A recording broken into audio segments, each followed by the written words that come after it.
No one stopped Olivia Grant when she slipped into the front row seat marked Mrs. Lewis. The gala hall glowed with chandeliers and quiet approval. Phones stayed down. Smiles stayed polite. Jennifer Lewis arrived moments later and was blocked at the velvet rope. Her name, they said, wasn't on the list. Matthew Lewis stood a few steps away, adjusting his cufflinks, pretending not to see. Laughter drifted.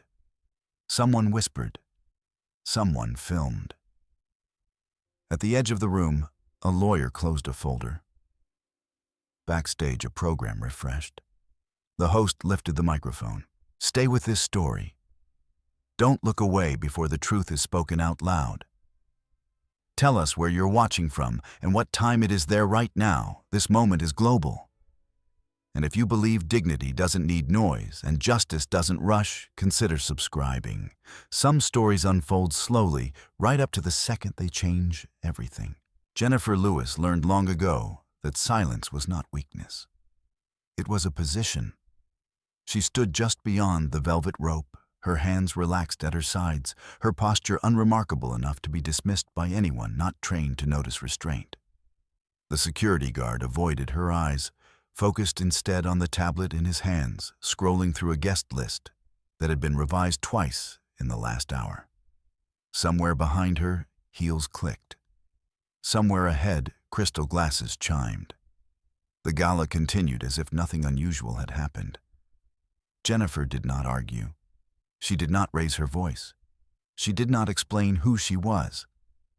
Inside, she was counting, not seconds, patterns. The way the guard hesitated before repeating his line. The way the event manager leaned in to whisper rather than speak clearly.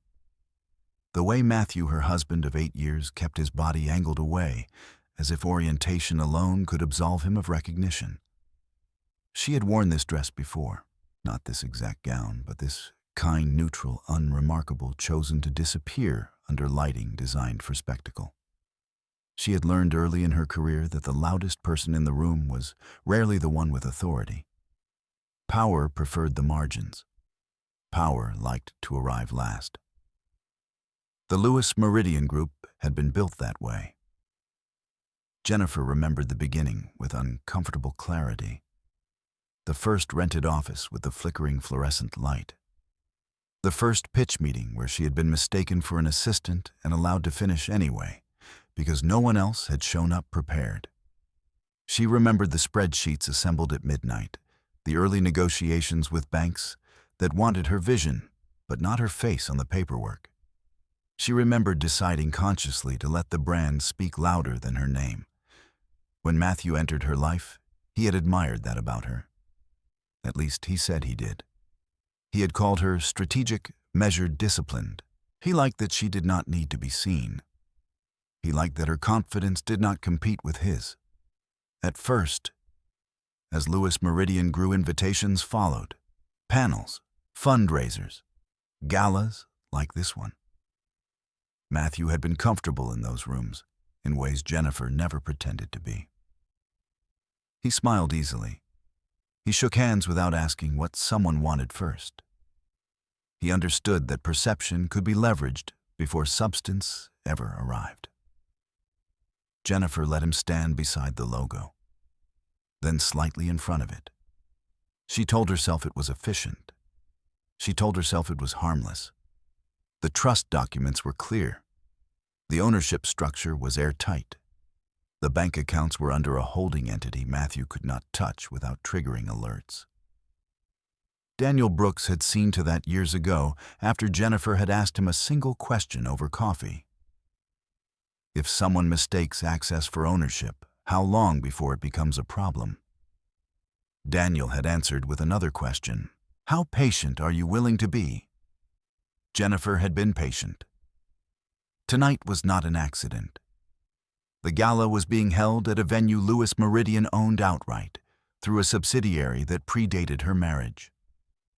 The charitable foundation benefiting from the evening's donations had been seeded by her initial capital. The sponsorship banners lining the walls carried logos of companies whose CEOs took her calls on the first ring. And yet her name was missing from the list. She watched Olivia Grant laugh too loudly from the front row, her hand resting on Matthew's arm with the familiarity of rehearsal.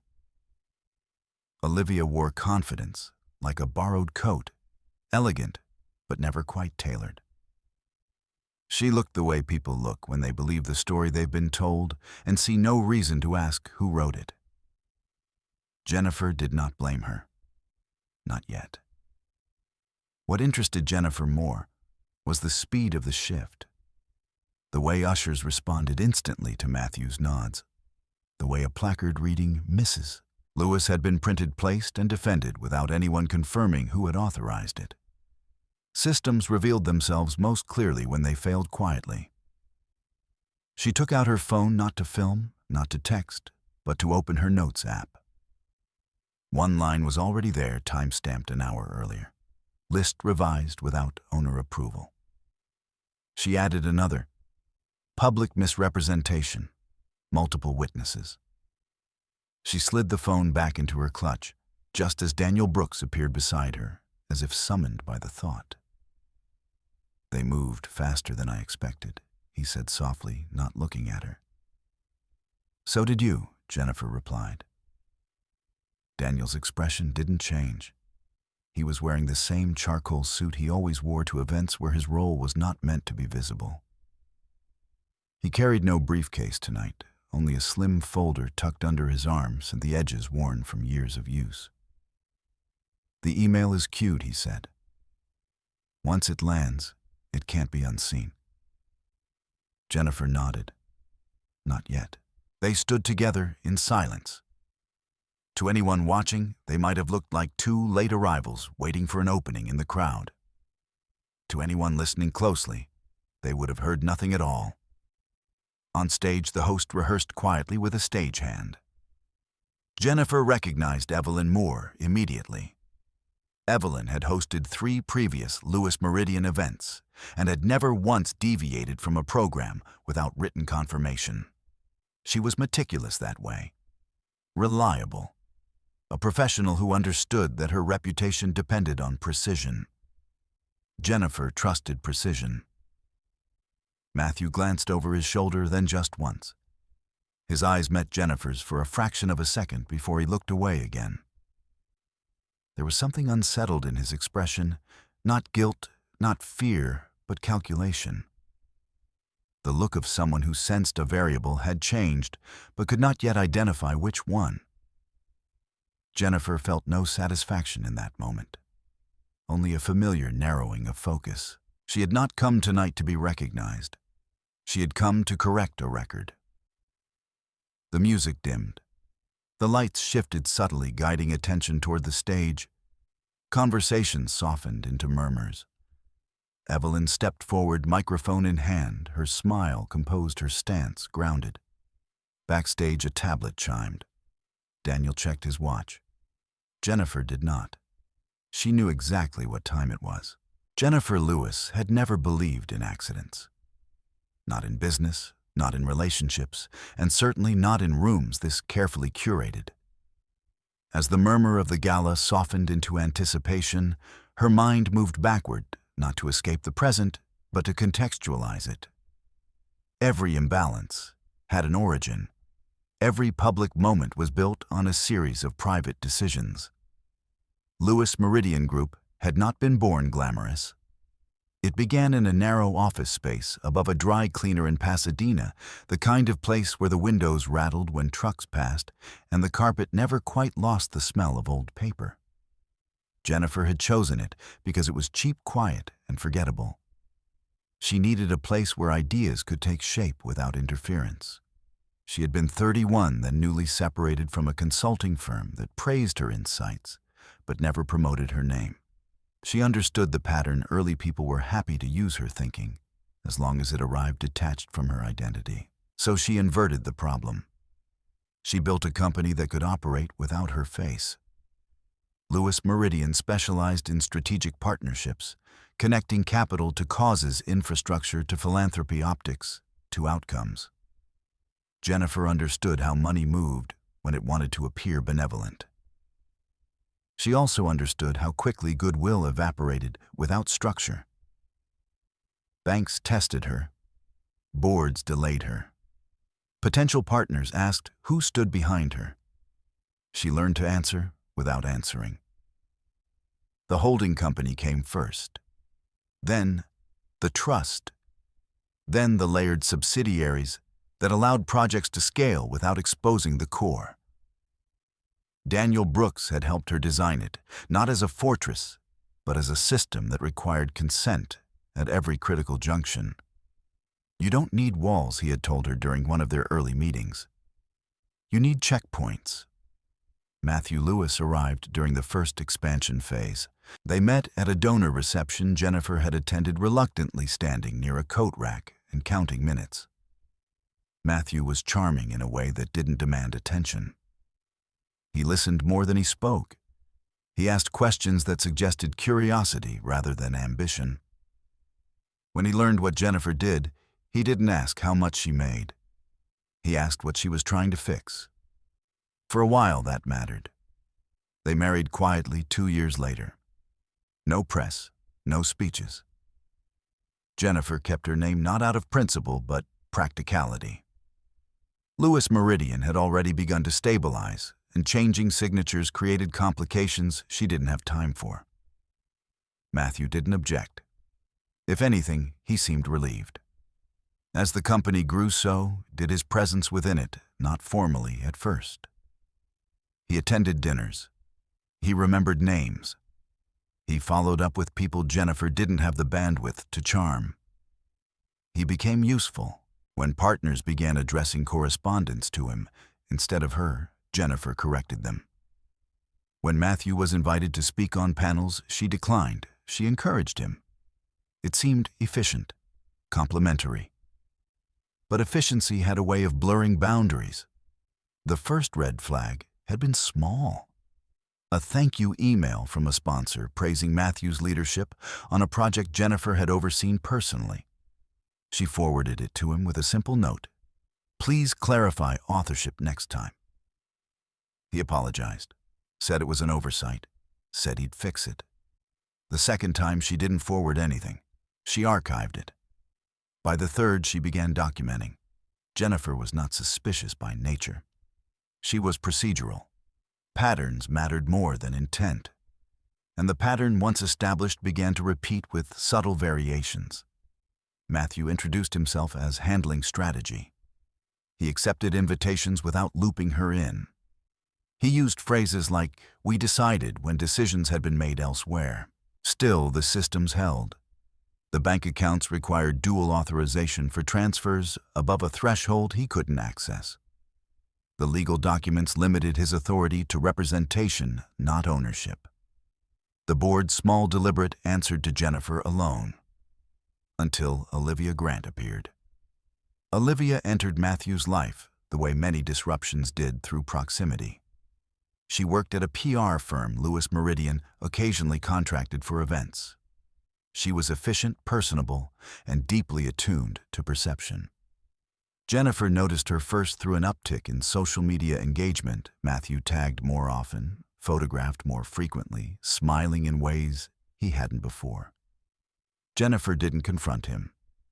She didn't ask questions she already knew the answers to. Instead, she adjusted her documentation. When Matthew requested temporary approval to sign vendor acknowledgments while Jennifer was overseas, she granted it with limits. When he asked to represent the company at donor meetings, she approved the calendar invites, but retained final say over materials.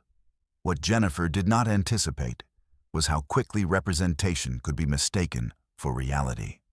The Gala was the culmination of a year-long initiative Jennifer had designed to consolidate several philanthropic streams under a single umbrella. It required coordination between financial institutions, nonprofit boards, city officials, and private donors. She had personally negotiated the venue acquisition months earlier, structuring it through a subsidiary to minimize tax exposure. She had also insisted on a clause few people read closely: all public materials required approval from the founding owner or their legal delegate. That was why Daniel Brooks was here.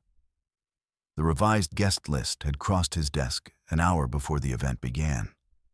The authorization trail stopped short. No approval, no signature, just Matthew's name typed into a field that did not belong to him. "Do you want to stop it now?" Daniel had asked. Jennifer had considered the question carefully. Stopping it would have been simple. A call, a correction, a quiet reshuffling of seats. But quiet corrections preserved illusions. "No," she had said finally. "Let it proceed." Now, as she stood watching Olivia laugh in a seat that did not belong to her, Jennifer felt no anger, only clarity. She understood in that moment that Matthew had crossed a line not out of malice, but convenience. He had mistaken tolerance for surrender. He had believed the structure would bend because it always had. On stage, Evelyn Moore adjusted her microphone. The lights dimmed another degree. Jennifer felt the weight of the folder Daniel carried, not physically, but procedurally. Inside were bank confirmations, incorporation records, and a notarized statement prepared that afternoon. Not an accusation, a correction. The email Daniel had queued would land with the event's compliance team and the sponsoring bank simultaneously. It would not accuse Matthew of fraud. It would request verification. Verification changed everything. Jennifer took a breath and stepped forward, not toward the stage, but into the flow of guests as ushers began redirecting attention. She blended easily now, just another figure moving with purpose. Matthew looked relieved, mistaking her movement for retreat. Jennifer made no effort to correct him. Jennifer Lewis had learned to recognize the moment when a system began to resist correction. It rarely announced itself loudly. More often, it appeared as friction, small delays, unexplained reroutes, polite deflections disguised as courtesy. She felt it now in the way staff shifted around her, in the way questions were answered with rehearsed calm, in the way authority moved without ever naming itself.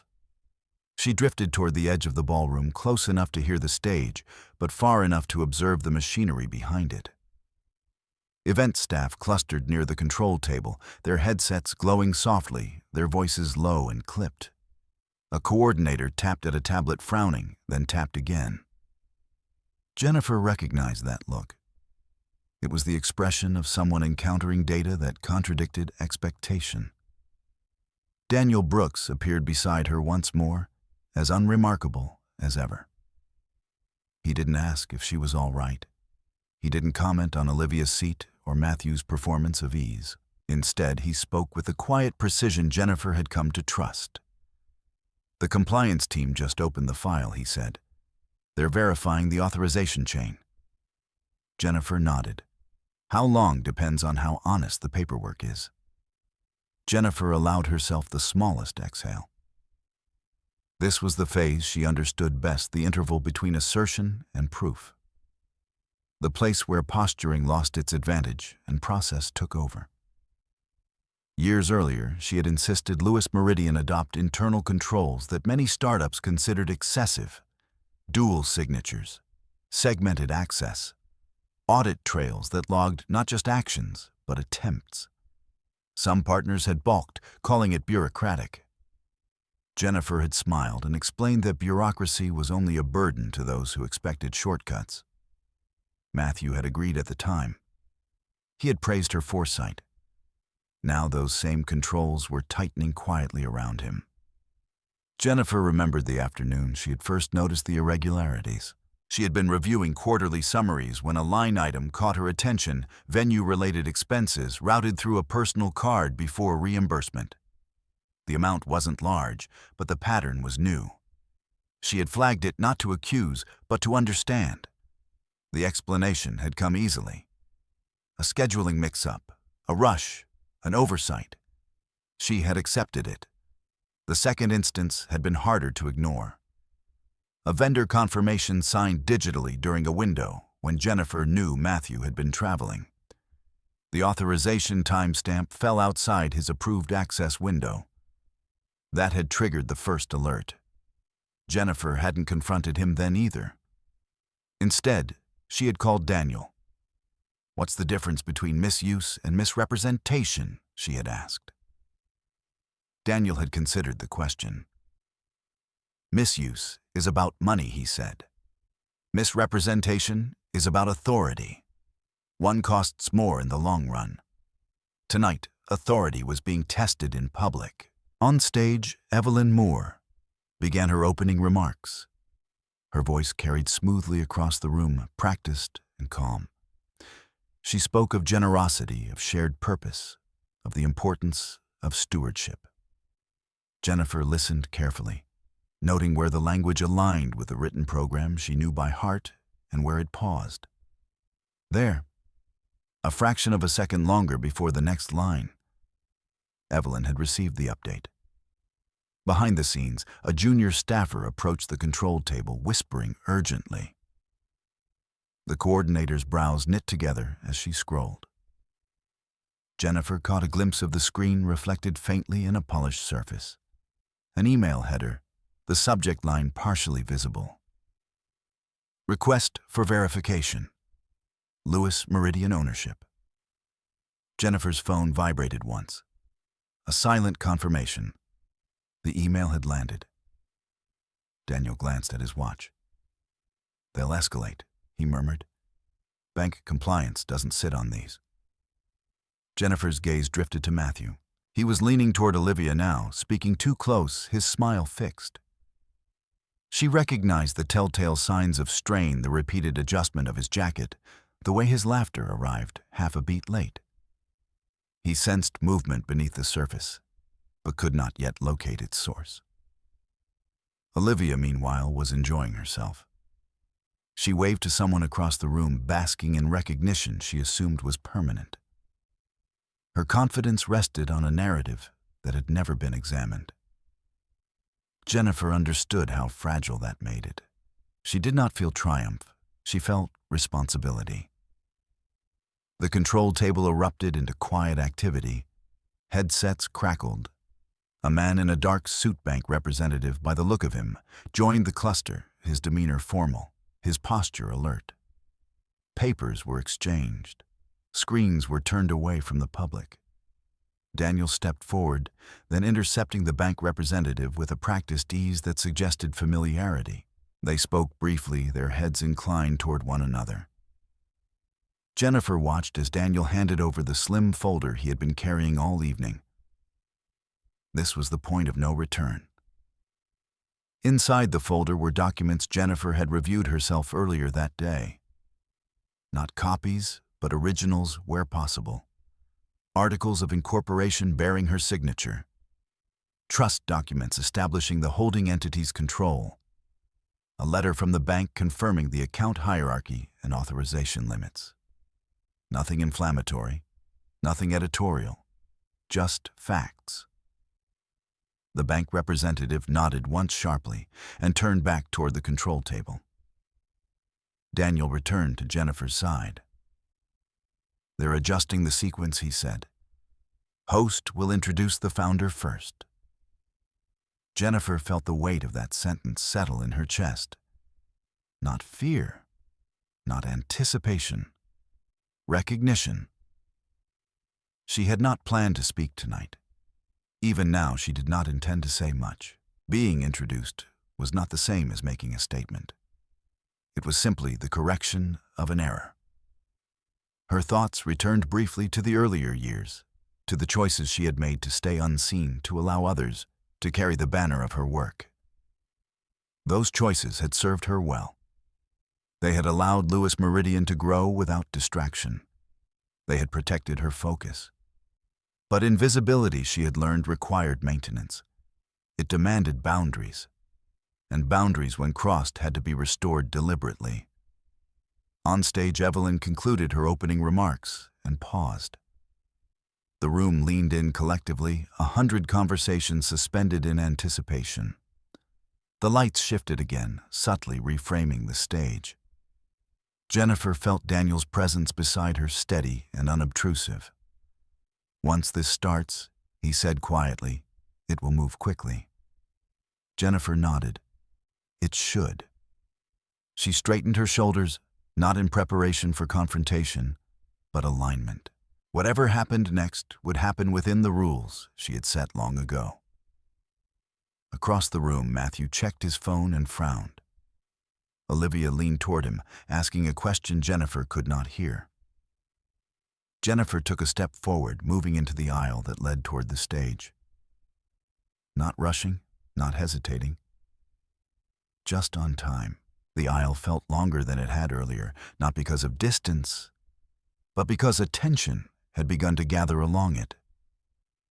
Jennifer Lewis moved at a measured pace, neither advancing toward the stage nor retreating from it. She positioned herself where she could see the control table clearly, where Daniel Brooks remained within reach, and where she could still observe Matthew without appearing to watch him. This was the advantage of restraint. When you didn't announce your intentions, people filled the silence with assumptions. On stage, Evelyn Moore transitioned smoothly into the evening's formal program. She spoke of milestones achieved, of partnerships forged, of numbers that sounded impressive without revealing their scaffolding. Jennifer listened with the same discipline she applied to balance sheets, attentive to what was said, but more interested in what was omitted. The omission tonight was deliberate. Jennifer knew the printed program by memory. She had reviewed every version, including the final draft approved 2 days earlier. Matthew's name appeared there as a representative scheduled to speak later in the evening. The founders segment, the one Evelyn was approaching now, had been left intentionally blank, pending confirmation. That confirmation had just arrived. Behind the scenes, the compliance process unfolded with the efficiency Jennifer respected. The bank representative conferred with the event coordinator, pointing to specific clauses. Screens changed. Access permissions were toggled. A new PDF was generated and uploaded to the teleprompter system. Jennifer's phone vibrated again, this time twice in quick succession. She glanced down briefly. Verification complete. Authorization mismatch confirmed. No accusations, no drama, just confirmation. Daniel leaned in slightly. They've placed a temporary hold on discretionary accounts, he said. Standard procedure. Jennifer nodded, and Matthew still authorized for personal access, not corporate. Jennifer felt a familiar tightening behind her sternum. Not satisfaction, but gravity. This was the consequence she had anticipated, the one she had prepared for. Authority, once clarified, had a way of redistributing itself. She thought back to the weeks leading up to the gala. Matthew had been distracted, preoccupied with optics rather than logistics. He had spoken more about seating arrangements than donor impact, more about visibility than outcomes. Jennifer had listened quietly, recalibrating her expectations. When he had asked her casually whether she planned to attend the gala in person, she had answered truthfully, yes. He had smiled, relieved. Good. It'll look better. Jennifer had not asked what it referred to. The crowd shifted as servers moved through with champagne. The sound of glasses clinking rose and fell. Somewhere near the front row, Olivia Grant laughed again, her voice carrying farther than it should have. She leaned toward Matthew, whispering something that made him chuckle, a reflexive response, not genuine. Jennifer noticed how few people were looking at them now. Attention had begun to drift toward the stage, drawn by the subtle cues of transition. The room sensed a change, even if it did not yet understand its nature.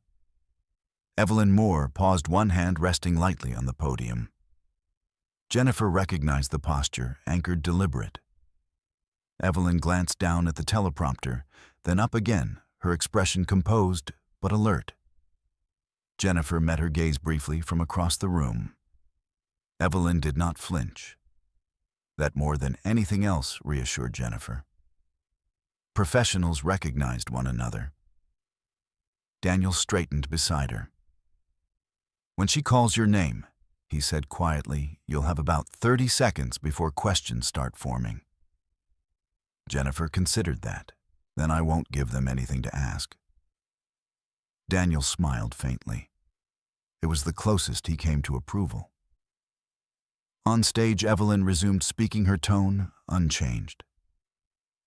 Before we continue with tonight's scheduled remarks, she said, we need to acknowledge the foundation on which this work stands. A ripple of attention moved through the audience. Jennifer saw Matthew stiffen slightly, his smile tightening. Olivia adjusted in her seat, smoothing her dress. Evelyn continued. Lewis Meridian Group was built on a vision that prioritized structure, accountability, and long-term stewardship. Jennifer felt the words settle around her like a familiar framework. As host, Evelyn went on. It's my responsibility to ensure that recognition aligns with record. That sentence landed differently. The bank representative near the control table shifted his stance. A few guests exchanged glances. Jennifer took a breath, not to steady herself, but to center the moment. She had not come to reclaim a seat or a title. She had come to correct a misalignment. Her thoughts drifted briefly to the first time she had signed her name as founder. The ink had smudged slightly on the paper, her hand cramped from hours of drafting. She had felt then what she felt now, not pride, but resolve. Evelyn's voice softened, then sharpened with clarity. Tonight we recognize the individual whose trust, capital, and governance made this gathering possible. Matthew leaned forward, readying himself. Olivia squeezed his arm, anticipation flickering across her face. Jennifer remained still. The pause stretched, not long enough to be awkward, just long enough to command attention. Evelyn looked down once more, then lifted her gaze to the audience. Please join me in welcoming the founder and owner of Lewis Meridian Group, she said. Jennifer felt the room inhale. She stepped forward into the light, not hurried, not hesitant. Just present. Behind her, Daniel remained where he was already preparing for what would follow. Ahead of her, the stage waited, neutral and unforgiving. Jennifer did not look at Matthew as she passed him. She did not look at Olivia. She focused instead on the steps, on the rhythm of her movement, on the simple act of arrival. This was not a reveal. It was a correction. And corrections, when made properly, did not require explanation. Jennifer Lewis did not rush the steps. She had learned over years of boardrooms and negotiations that speed was often mistaken for confidence. Real authority moved at its own pace, indifferent to impatience. Each step she took toward the stage was deliberate, measured, calibrated to the silence that had fallen across the room. Applause did not come immediately. The audience needed a second to reconcile the name with the face. Some people clapped out of reflex. Others hesitated, scanning their memories, recalculating what they thought they knew. Jennifer welcomed the pause. It allowed truth to arrive before reaction. Evelyn Moore stepped aside with professional grace, offering Jennifer the center of the stage without flourish. There was no dramatic gesture, no attempt to frame the moment. Evelyn understood that the power of the correction lay in its restraint. Jennifer stood at the podium, hands resting lightly on its edges. The lights were warmer here, revealing details she knew would be noticed later. The simplicity of her dress, the absence of jewelry beyond a thin band on her finger, the calm in her expression. She did not search the crowd for familiar faces. She spoke. "Good evening," Jennifer said, her voice steady, unamplified by emotion. "Thank you for being here." That was all. She did not thank Matthew. She did not mention Olivia.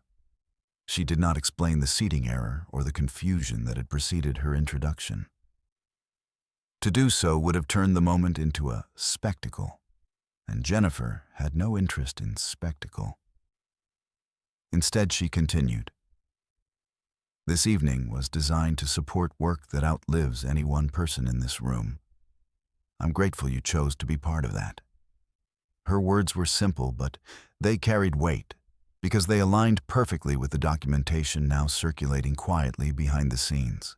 As Jennifer spoke, Daniel Brooks moved with purpose along the periphery, coordinating with the bank representative and the event's legal counsel. Emails were being forwarded, records attached, access reviewed. The machinery of correction was in motion. Jennifer concluded her remarks after less than a minute. She did not linger. She did not invite applause. She stepped back, nodded once to Evelyn, and left the stage the same way she had approached it, without hurry. This time the applause followed her. It was restrained, uneven, uncertain at first. But it grew not from excitement, but recognition. People were beginning to understand that they had just witnessed a realignment, not a performance. Jennifer returned to the floor, not to the front row, but to the aisle she had occupied earlier. Daniel joined her almost immediately. "They've initiated a formal review," he said quietly. "Matthew's corporate credentials have been suspended pending clarification." Jennifer absorbed that without visible reaction. "And the foundation secure. Donations unaffected." Jennifer nodded. That had been her primary concern. Everything else was secondary. Across the room, Matthew remained seated. He had not stood. He had not clapped. His face had settled into a careful neutrality that Jennifer recognized from earlier moments in their marriage times, when he realized he had misread a situation, but was not yet ready to concede error. Olivia, on the other hand, was no longer smiling. She sat very still now, her posture rigid, her eyes darting from Jennifer to Matthew, to the stage, and back again. The placard in front of her, Mrs. Lewis, had not yet been removed, but its significance had already evaporated.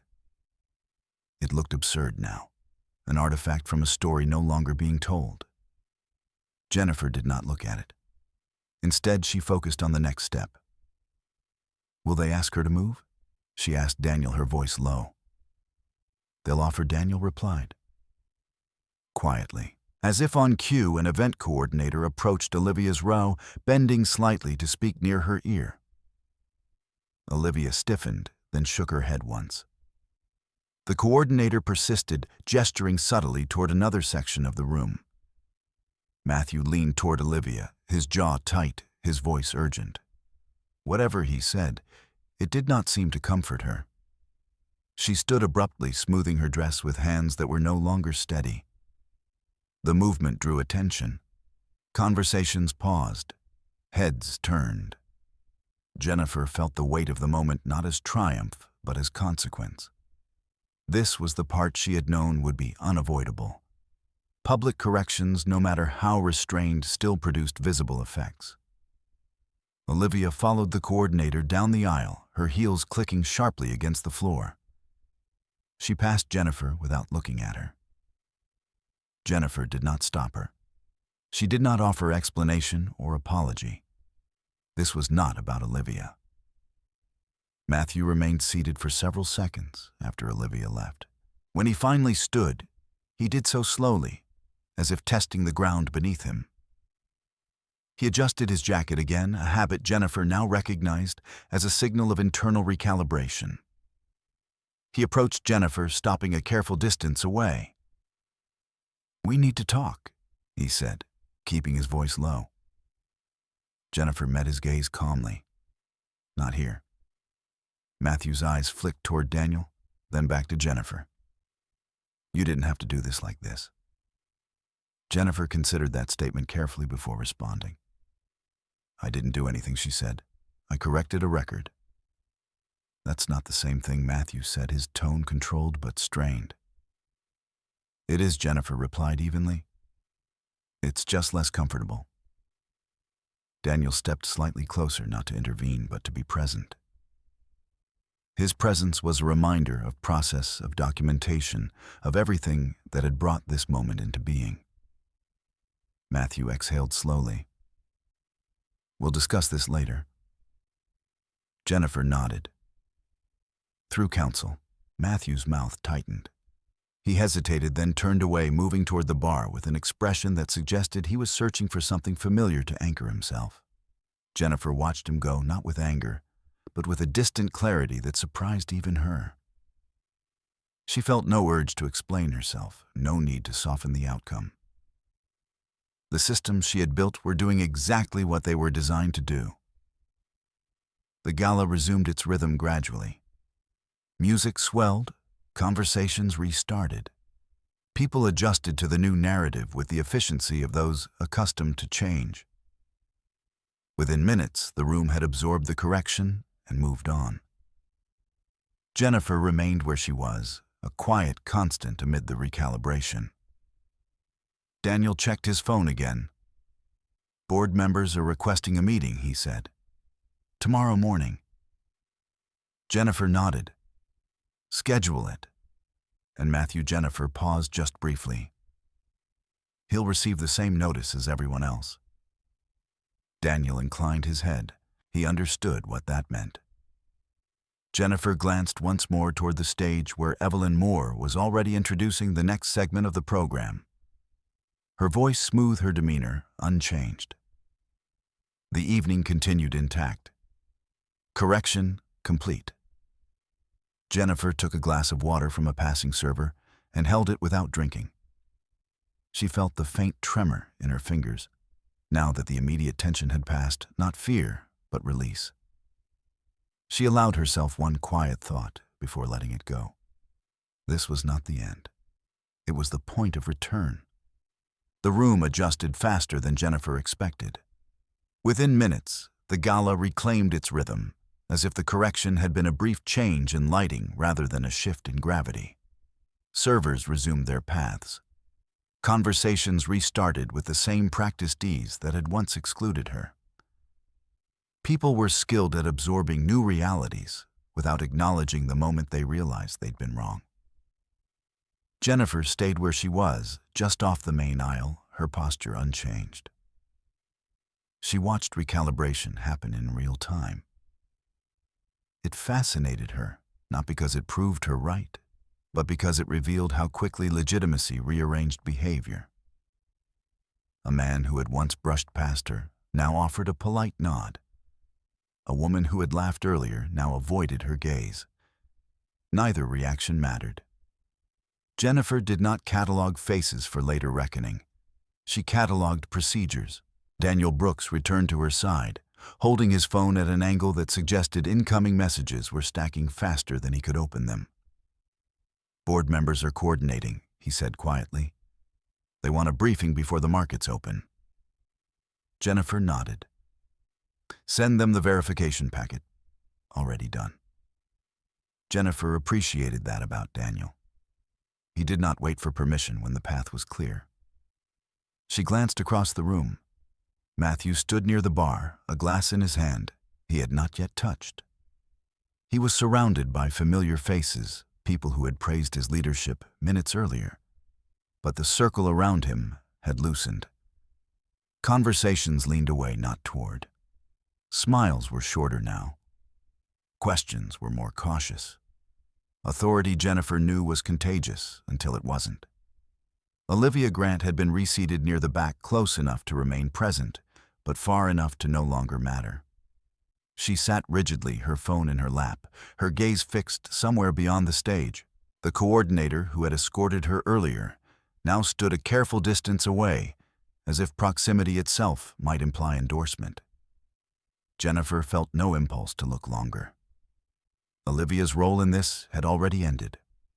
What remained was the residue of assumption, of the uncomfortable awareness that confidence without verification was a liability. A hand hovered near Jennifer's elbow.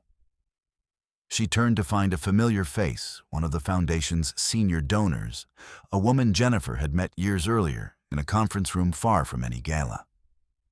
"Jennifer," the woman said softly. "I didn't realize." Jennifer inclined her head. "That's understandable." The woman hesitated. "Matthew spoke for you often." "I know." A pause. Then carefully, "Will this affect the foundation?" Jennifer met her gaze. "No. The foundation is exactly where it should be." Relief flickered across the woman's face. She smiled, genuine this time. "Then I'm glad you're here." Jennifer thanked her and watched as she moved away, reassured. That exchange mattered more than any apology. Outcomes always mattered more than explanations. Daniel checked his watch again.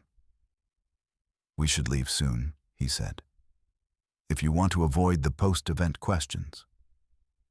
Jennifer considered that. She had anticipated questions, requests for comment, attempts to frame the moment as something it was not.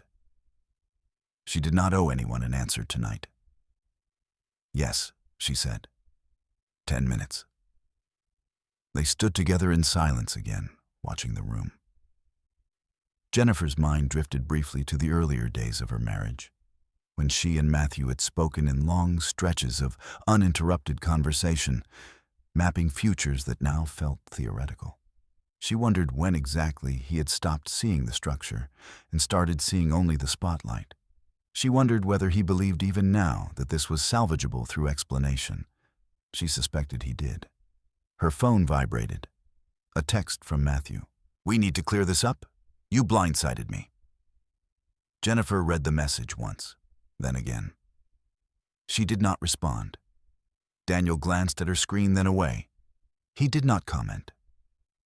On stage, Evelyn Moore introduced the next speaker, her voice steady, her composure flawless. Jennifer felt a brief surge of gratitude toward her, not personal, but professional. Evelyn had done exactly what was required. Nothing more, nothing less. A young staffer approached Jennifer tentatively, holding a tablet. "Ms. Lewis," she said, her voice careful. "We've updated the seating chart, if you'd like." "No," Jennifer replied gently. "This is fine." The staffer nodded, relieved, and moved on. Jennifer remained standing deliberately, unseated. She had not lost a chair. She had declined one. Matthew finally approached again, this time without pretense. He stopped a few feet away, his expression guarded. "I didn't know they'd changed the program," he said. Jennifer studied him for a moment, not with accusation, but assessment. "You knew the approval process?" Matthew's jaw tightened. "I thought that's the problem," Jennifer said quietly. "You thought." A beat passed. Around them, the Gala continued oblivious. "You embarrassed me," Matthew said. Jennifer's gaze did not waver. "You embarrassed yourself." The words were not sharp. They did not need to be. Matthew opened his mouth, then closed it again. He looked around as if searching for an ally, then seemed to realize there were none to be found in that moment. "This didn't have to be public," he said. Jennifer nodded once. "You made it public when you let someone else take my seat." Silence settled between them. Daniel stepped closer, not intrusively, just enough to signal the conversation's boundary. Matthew noticed. "We'll talk tomorrow." Matthew said, his tone stiff. "Yes," Jennifer agreed. "With counsel." Matthew looked as though he wanted to argue, then thought better of it. He turned and walked away, disappearing into the thinning crowd near the exit. Jennifer felt the shift, the not relief, not victory, but finality. Something had crossed a threshold and would not return. Daniel exhaled softly. "Car's waiting." Jennifer nodded. She took one last look at the room, not to savor it, but to release it. The chandeliers glowed as they always had. The music played. The donations would be tallied. The gala would be remembered as a success. The correction would be remembered differently. As she walked toward the exit, a few people stepped aside, instinctively clearing her path. Jennifer did not acknowledge the gesture. Respect that arrived late was still respect, but it did not change the order of things. Outside, the night air was cool and still. The city hummed at a distance, indifferent to the quiet drama that had unfolded inside. Jennifer paused on the steps, breathing in once deeply. She had not raised her voice. She had not demanded recognition. She had not retaliated. She had simply stood where the record placed her. And that she knew was enough. The car ride away from the venue was quiet, the kind of silence that came not from tension, but from recalibration. Streetlights passed in steady intervals, illuminating the interior briefly before fading again. Jennifer Lewis sat in the back seat, her hands folded loosely in her lap, her reflection appearing and disappearing in the window glass. Daniel Brooks occupied the seat beside her, his phone face down, his attention fully present. "They'll try to control the narrative by morning," he said finally. "Press inquiries, board concerns. Matthew will want to frame this as a misunderstanding." Jennifer nodded. "He always does." She did not sound bitter. If anything, her tone carried familiarity. She had lived inside Matthew's logic long enough to recognize its contours. He believed perception could soften consequence, that stories, if told convincingly, could replace records. Daniel glanced at her. "Do you want to issue a statement?" "No," Jennifer said. "Let the documents speak." Daniel smiled faintly. "They already are." Her phone vibrated again, this time with an email notification rather than a text. Jennifer opened it slowly, scanning the sender line first. Lewis Meridian Group, Board Distribution. The subject was precise, almost clinical notice of verification and interim measures. She read without urgency. The email summarized what had already begun: confirmation of ownership suspension, of unauthorized access, a scheduled emergency board meeting for the following morning. It was written in neutral language, devoid of emotion or implication. Jennifer approved of that. "Send my acknowledgement," she said. "No additions." Daniel made a note. "They'll want you present. I'll be there." The car turned onto a quieter street. The city noise softened, replaced by the low hum of tires against asphalt.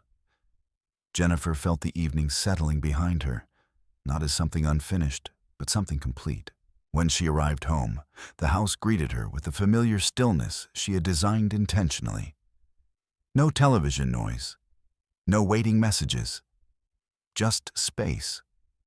She set her clutch down on the entry table and removed her shoes, placing them neatly side by side. Daniel lingered at the doorway, professional to the end. "I'll have the updated packet ready by dawn," he said, "including the bank's preliminary findings." Jennifer nodded. "Thank you." Daniel hesitated, then added, "For what it's worth, you handled that exactly right." Jennifer met his gaze. It wasn't about handling. It was about letting the structure work. Daniel inclined his head once and left. Alone now, Jennifer moved through the house, methodically turning on a single lamp in the study. The room smelled faintly of paper and wood polish. Shelves lined with binders and books surrounded a desk that held only what was necessary. She sat and opened the leather folder she had carried all evening. Inside were the documents she knew by heart: articles of incorporation, trust agreements, bank confirmations. Each page represented a decision made years earlier, often in solitude, often against advice that favored speed over resilience. She placed the folder flat and reached for her notebook, the same one she had carried in her bag earlier, its pages filled with small, precise handwriting. She flipped to the most recent entry: list revised without owner approval. Public misrepresentation. Multiple witnesses. She added a final line beneath them: correction executed. Process intact. Jennifer closed the notebook and sat back, allowing herself a moment of stillness. The evening replayed in fragments, not as images, but as sensations. The pause before her name was spoken. The weight of the room's attention. The absence of anger where she had once expected it. She thought of Olivia Grant reseated without ceremony, her confidence collapsing under the quiet force of procedure. Jennifer did not feel vindicated. She felt resolved.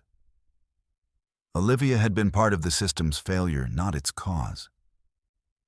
Her thoughts returned inevitably to Matthew. She knew him well enough to anticipate his next moves. He would call mutual acquaintances. He would emphasize intention over impact. He would suggest reconciliation through explanation. He would ask for privacy. Jennifer understood that for him this was not yet over. For her, it already was. The phone rang. Jennifer looked at the screen. Matthew's name. She let it ring. The call went to voicemail. A notification appeared indicating a message had been left. Jennifer did not listen to it. She did not need to hear his voice to know what he would say. Instead, she opened her email again and began drafting a message of her own, not to Matthew, but to the board. It was brief. She confirmed her availability for the meeting. She acknowledged the interim measures.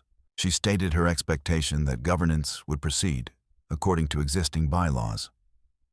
Nothing more. She sent it and closed her laptop. In the quiet that followed, Jennifer felt something shift not externally, but within. A subtle release of vigilance. For years she had carried the responsibility of maintaining invisibility, of ensuring that the systems she built were not misused by those closest to her. Tonight, that responsibility had transformed. She no longer needed to guard the perimeter. The perimeter had asserted itself. Jennifer stood and walked to the window, looking out at the darkened street.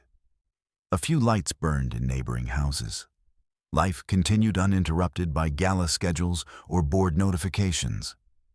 She wondered briefly how many people would wake up tomorrow with revised assumptions. How many conversations would quietly redirect themselves around facts that could no longer be ignored. It did not concern her. She turned away from the window and back toward the study where the folder lay, closed its purpose fulfilled for now. Tomorrow would bring meetings, discussions, procedures. She would attend them all, not as a figure reclaiming space, but as one occupying it legitimately.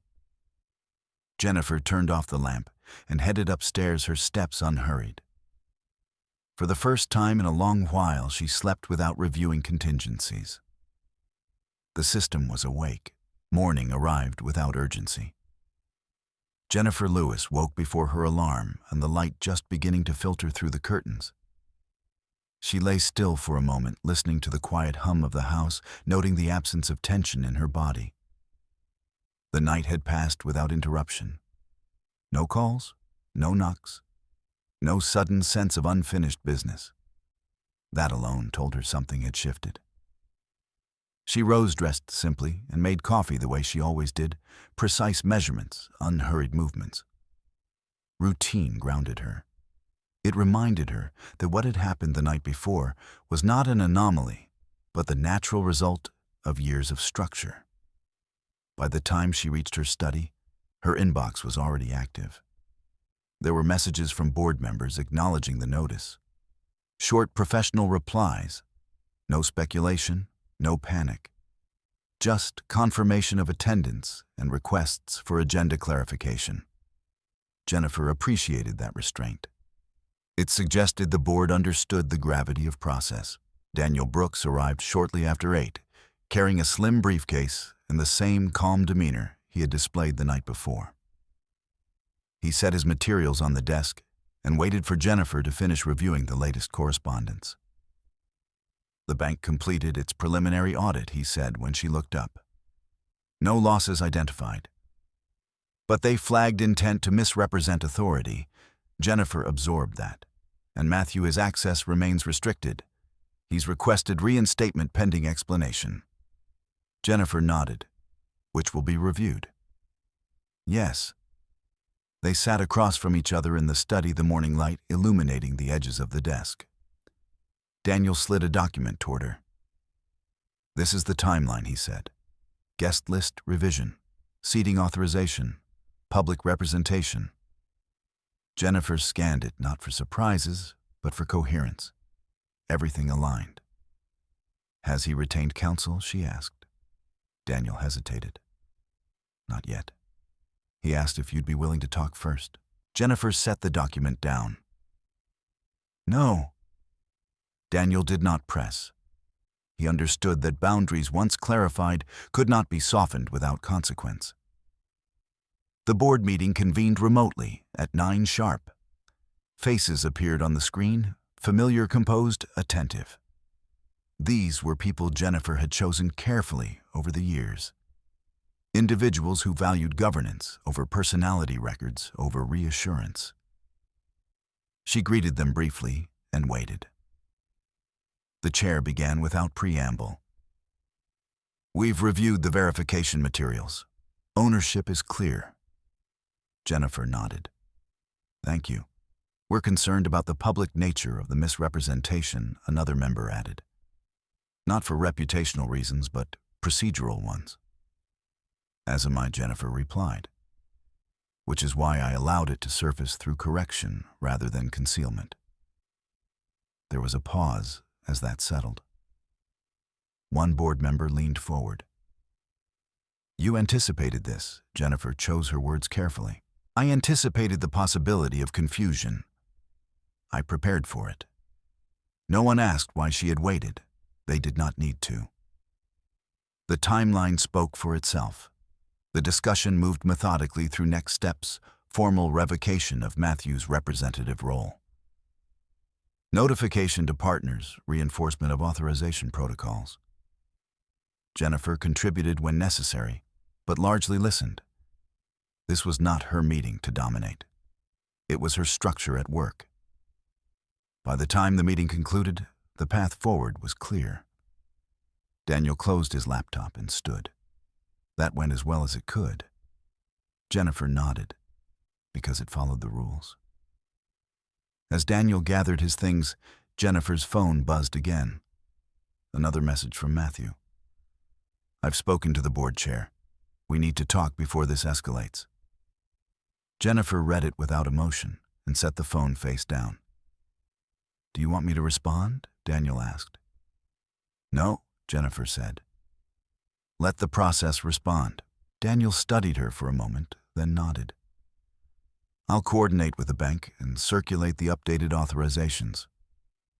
After he left, Jennifer remained in the study, the quiet once again enveloping her. She felt no rush to fill it. She opened her notebook and flipped to a fresh page. This time she did not write about events. She wrote about thresholds. There was a moment in every system's life, she believed, when it either reinforced itself or eroded quietly. Last night had been that moment. Not because of spectacle, but because of alignment. Her thoughts drifted back to the gala, not the humiliation, not the reveal, but the instant of stillness before her name was spoken. That pause had mattered more than anything that followed. It had allowed truth to enter without resistance. Jennifer understood now that she had been preparing for that pause for years. The phone rang again. This time she answered. Yes, she said calmly. Matthew's voice came through, strained, controlled. Jennifer, thank you for picking up. You have 5 minutes, she replied. He exhaled audibly. This didn't have to happen the way it did. Jennifer closed her eyes briefly, not in frustration, but acknowledgement. It happened the way the structure required. That's not fair, Matthew said.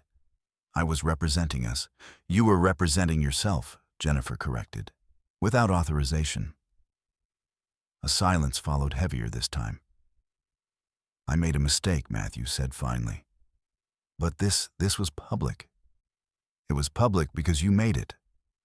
So Jennifer replied, I did not create the misrepresentation. I corrected it. Matthew's voice tightened. So that's it. You're cutting me out? I'm restoring the boundary, Jennifer said. The one that was always there. You could have warned me. I did, she said quietly. Every time I asked you to clarify authorship, every time I required approval. You chose to ignore that. Another pause. Longer. What do you want? Matthew asked. Jennifer considered the question carefully. I want governance to proceed without interference. I want the foundation protected, and I want communication to move through council. That's it, yes. Matthew's voice softened, almost pleading. We're married. Jennifer opened her eyes. Marriage does not replace records. The line went quiet. I'll have my attorney reach out, Matthew said at last. That's appropriate, Jennifer replied. She ended the call and placed the phone back on the desk. The conversation had not given her closure. It had given her confirmation. Jennifer stood and walked to the window again, watching the city move below. People crossed streets. Cars paused at lights. Systems everywhere functioning as designed. She thought of the Gala guests who would recount the story in fragments, how a woman had been blocked, then introduced. How a seat had changed. How something unspoken had shifted the room. Many would miss the point entirely. Jennifer did not mind. The truth did not need to be understood by everyone. It only needed to be documented.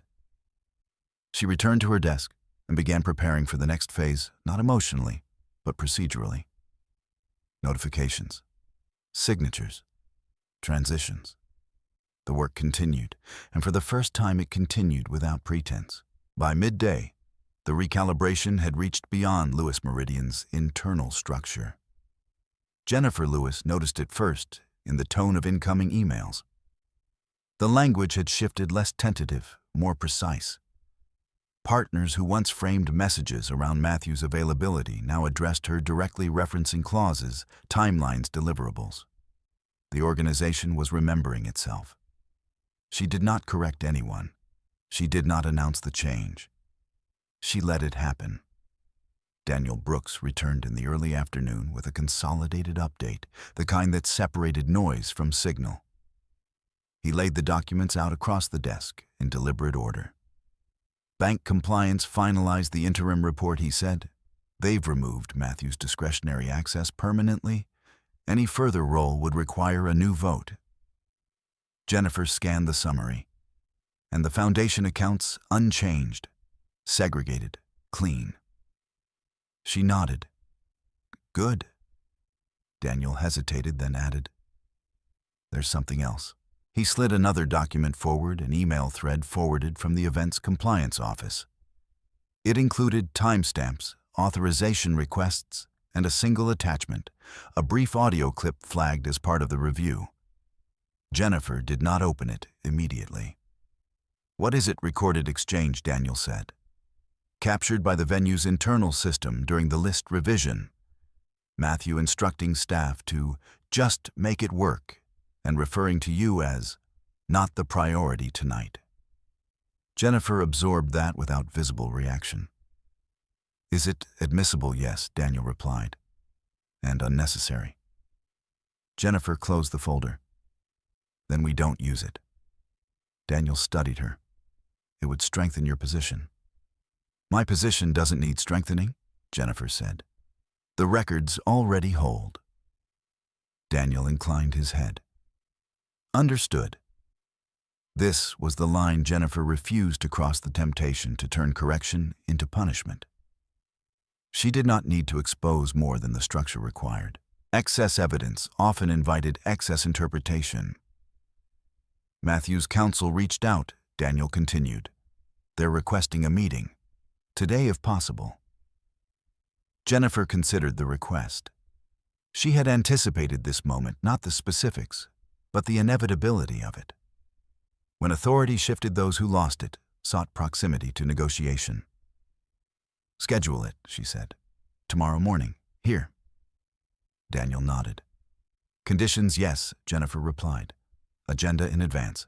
Council present. No press. Of course. When Daniel left, Jennifer remained seated, her gaze resting on the closed folder. She did not open the audio file.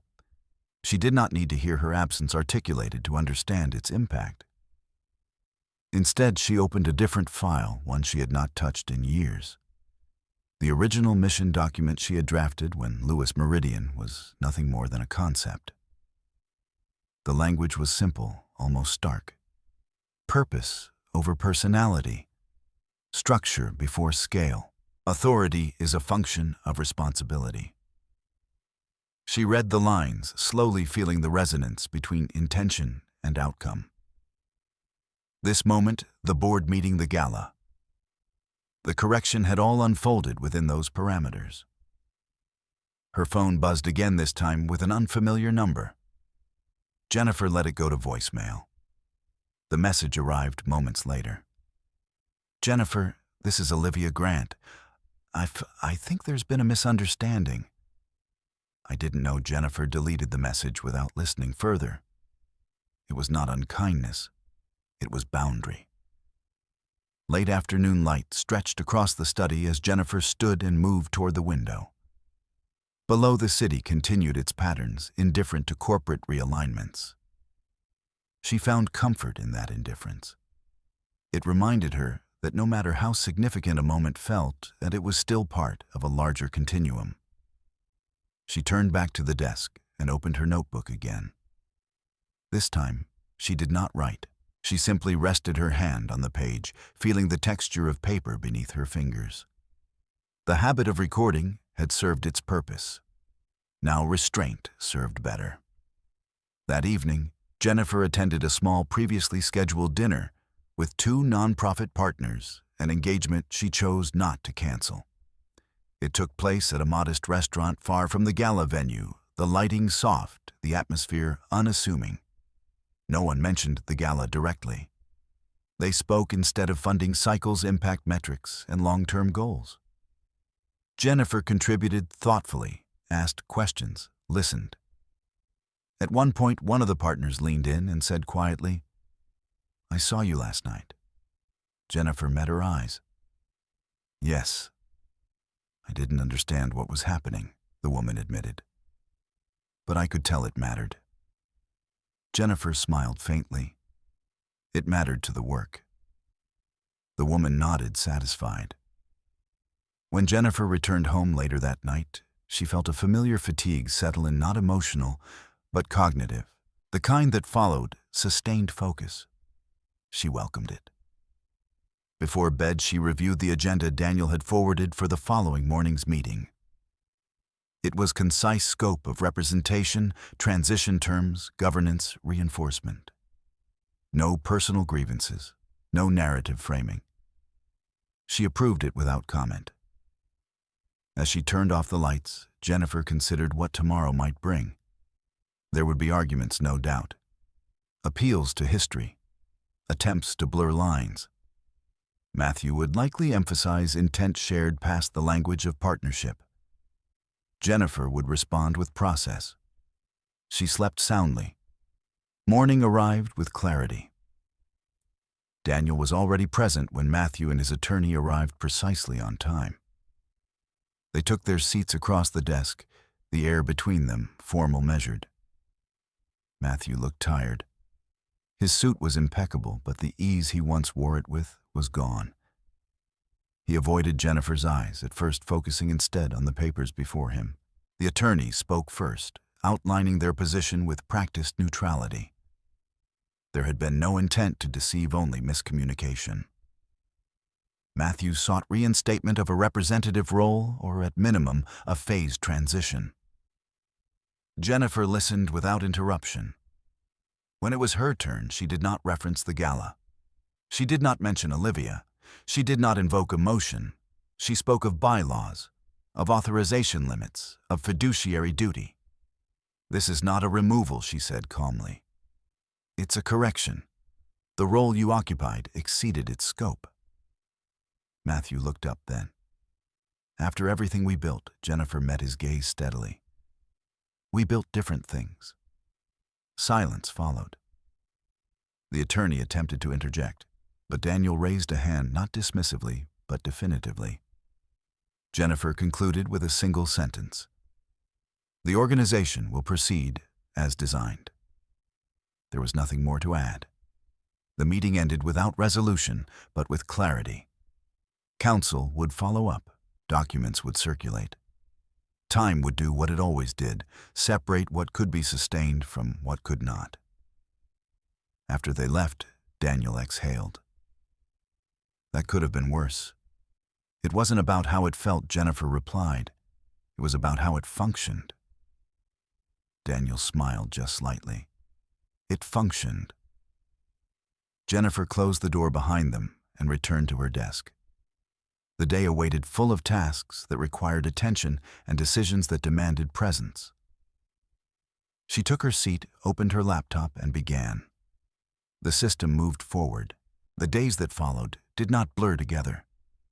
They aligned. Jennifer Lewis noticed the difference immediately. Where there had once been overlap, unclear roles, duplicated decisions, conversations that drifted, there was now sequence. Emails arrived with defined asks.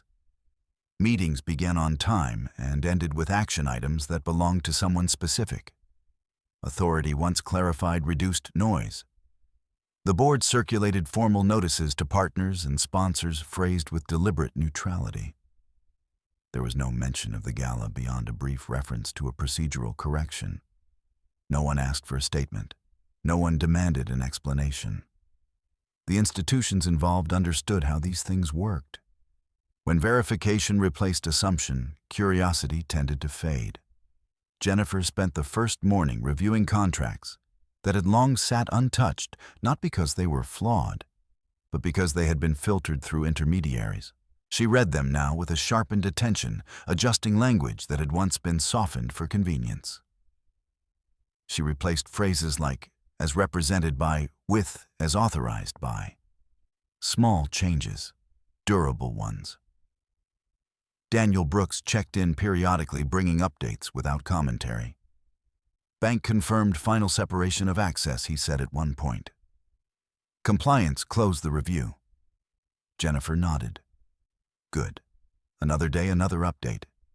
2 sponsors asked whether Matthew will continue in any capacity. And I told them representation is under review. Jennifer did not ask for names. She did not need to know who was watching most closely. Influence always revealed itself eventually. She noticed, too, the absence of certain communications. People who had once contacted her only through Matthew were now reaching out directly or not at all. That, too, was information. Midweek, a courier delivered a thick envelope from Matthew's attorney. Jennifer set it aside until the afternoon, then opened it with the same care she gave to all formal correspondence. The letter proposed mediation. It referenced shared history, mutual investment, and reputational risk. It suggested a temporary arrangement that would allow Matthew to retain a public-facing role while governance details were resolved. Jennifer read it once, then again, not for persuasion, but for structure. She handed it to Daniel later that day. They're framing proximity as necessity, Daniel observed. Jennifer nodded. It isn't. Daniel looked at her. Do you want to respond? Yes, Jennifer said. Briefly. She dictated the reply without hesitation. It was concise, factual, and final. Governance would proceed under existing bylaws. Any future role would require a board vote following a full review. Mediation was unnecessary. Daniel sent it without embellishment. That evening, Jennifer attended a previously scheduled foundation review, this time in person, in a conference room that smelled faintly of coffee and paper. The attendees greeted her with professional warmth. There were no awkward glances, no apologies. The agenda was clear. The work was the point. As the meeting progressed, Jennifer noticed something else. She was no longer being asked to justify decisions she had already made. Questions were operational, now, not personal. That shift mattered. After the meeting, one of the trustees walked with her toward the elevator. You handled the transition well, he said, not as praise, but acknowledgement. Jennifer inclined her head. The structure did. He smiled. Structures reflect their designers. The elevator doors closed. Jennifer stood alone with her reflection, considering that statement. She did not see herself as a designer in the traditional sense. She saw herself as a steward, someone who understood that durability came from restraint. At home later that night, she found another message from Matthew waiting on her phone. This one was shorter. I didn't realize how much I was leaning on the role. I see that now. Jennifer read it carefully. She believed he meant it. That did not change the outcome. She typed a response, then erased it. Typed again. Erased again. In the end, she did not reply. Understanding did not require dialogue. The following morning, the board convened again, this time to formalize changes that had already taken effect. Votes were cast. Titles were adjusted. The language of authority returned to its rightful place in the documents that governed it. Jennifer participated fully, but without ceremony. She did not speak of betrayal or disappointment. She spoke of alignment, of long-term stability, of protecting the work from the vulnerabilities of personality. When the final vote passed, the chair thanked her for her leadership. Jennifer nodded. "Thank you for the process." After the meeting, Daniel lingered. "This closes the loop," he said. "Yes," Jennifer replied. "It does." He hesitated, then asked, "Are you all right?" Jennifer considered the question honestly. "I am," she said, "because this was never about being seen. It was about being correct." Daniel smiled, a genuine one this time. That's a rare distinction. The weeks continued with a steadiness Jennifer welcomed. Media interest never materialized. The gala faded into memory as a successful event with strong fundraising results. The foundation published its impact report on schedule. Donors renewed commitments. Matthew's name appeared less frequently in conversation. When it did, it was in the past tense.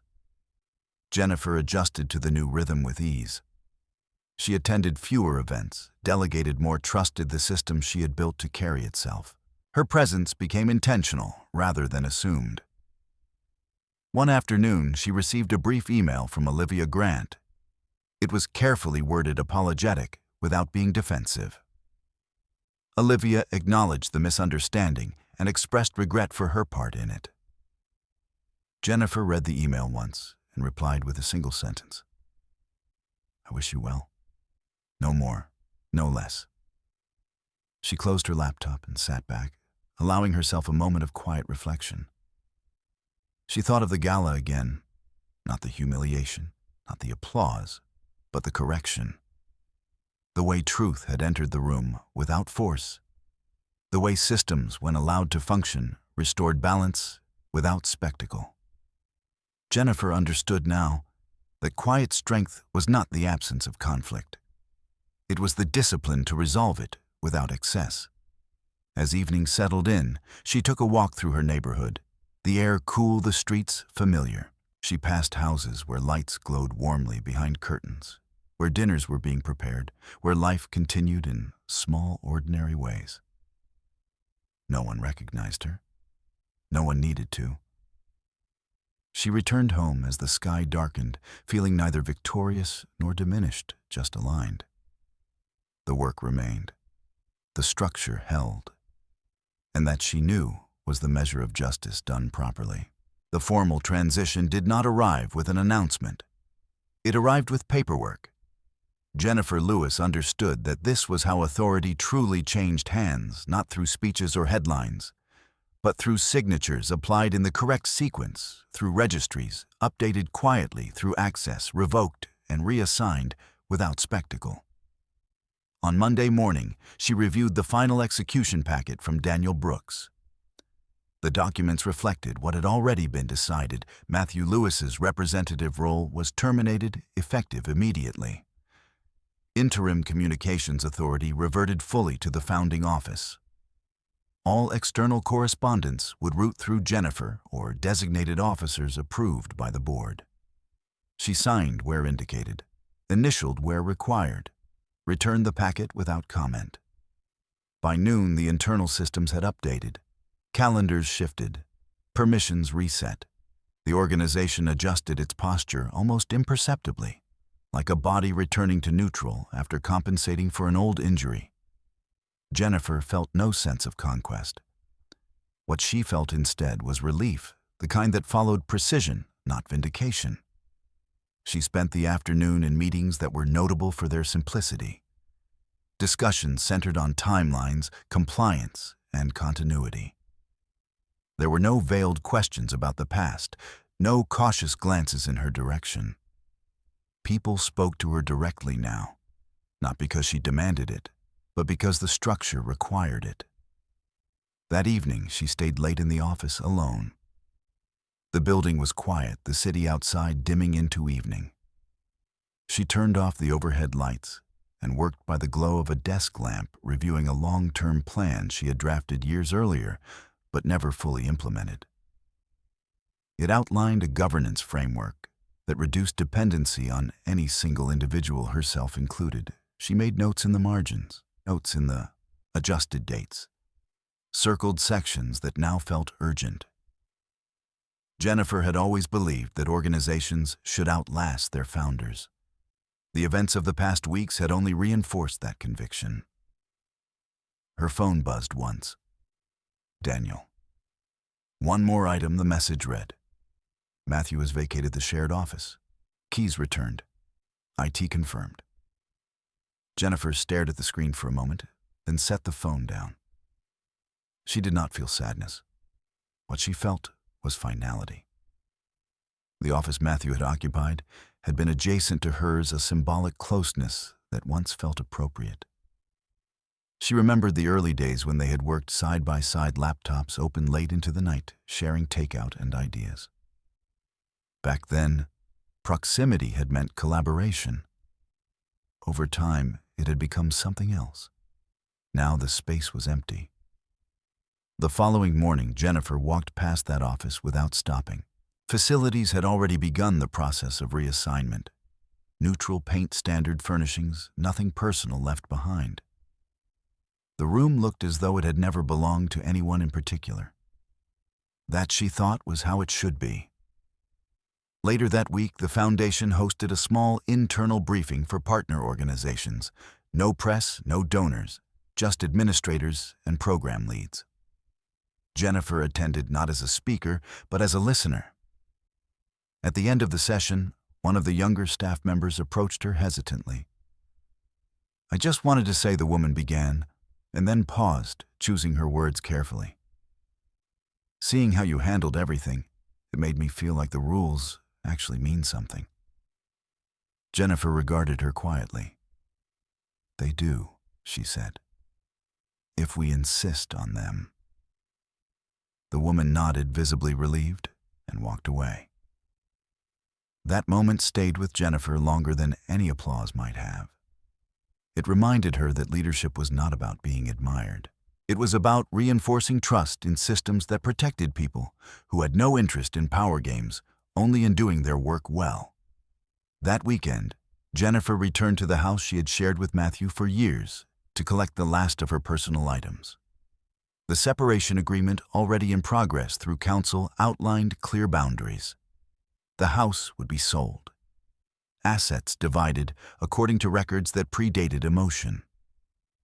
She moved through the rooms, slowly, methodically packing what mattered and leaving behind what did not.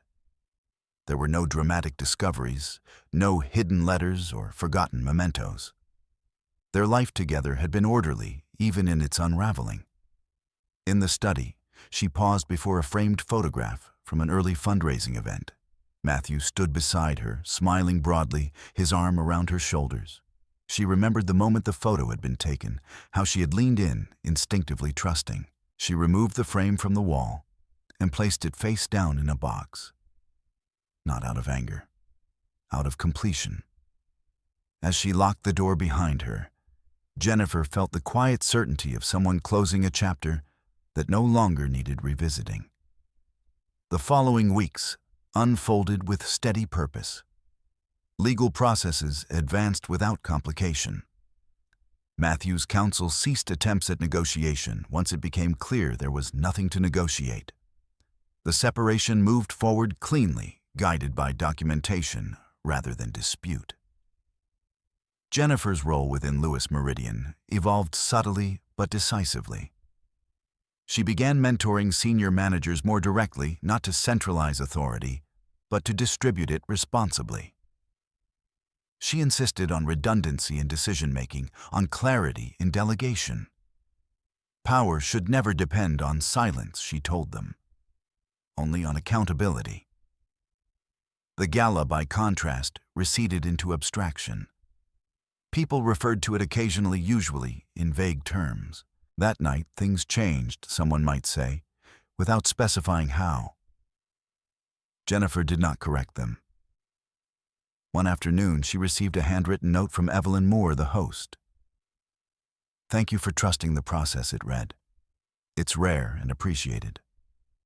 Jennifer smiled as she placed the note in her desk drawer. She understood exactly what Evelyn meant. The system had worked because people within it had done their jobs without fear or flourish. On a quiet Friday evening, Jennifer sat in her study once more, the leather folder open before her, not to review documents, but to archive them. She organized the papers into labeled sections, noting dates and outcomes. This, too, was part of closure. At the end, she placed the folder on a shelf among others like it. A record preserved, not displayed. She closed the cabinet and turned off the light. Jennifer stood in the doorway for a moment, reflecting not on what she had lost, but on what had been preserved: her work, her principles, her sense of alignment. She had not shouted. She had not humiliated. She had not retaliated. She had simply insisted that truth be recorded accurately. And in doing so, she had walked away with something far more durable than vindication. She had walked away with integrity intact. The legal proceedings moved forward without spectacle, which was precisely how Jennifer Lewis had intended them to. There were no emergency filings, no dramatic motions designed to posture rather than resolve.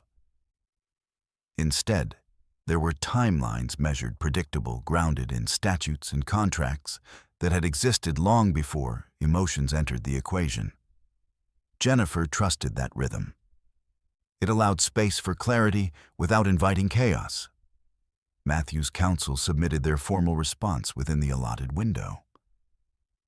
It was carefully worded, acknowledging procedural overreach, while stopping short of admitting intent. Jennifer read it once, then handed it to Daniel Brooks. "They're conceding the structure," Daniel said after reviewing it. "They're trying to salvage narrative." Jennifer nodded. "Narrative doesn't override governance." "No," Daniel agreed, "but it can slow things down." "Then we proceed as scheduled," Jennifer said. "No acceleration, no delay." That Daniel knew was her strategy. Pressure distorted judgment. Time revealed it. Depositions were scheduled, not many, just enough to establish sequence and authorization. Jennifer attended only the ones where her presence was required. She answered questions precisely without elaboration. Dates, roles, processes. She spoke in the language of records, not recollection.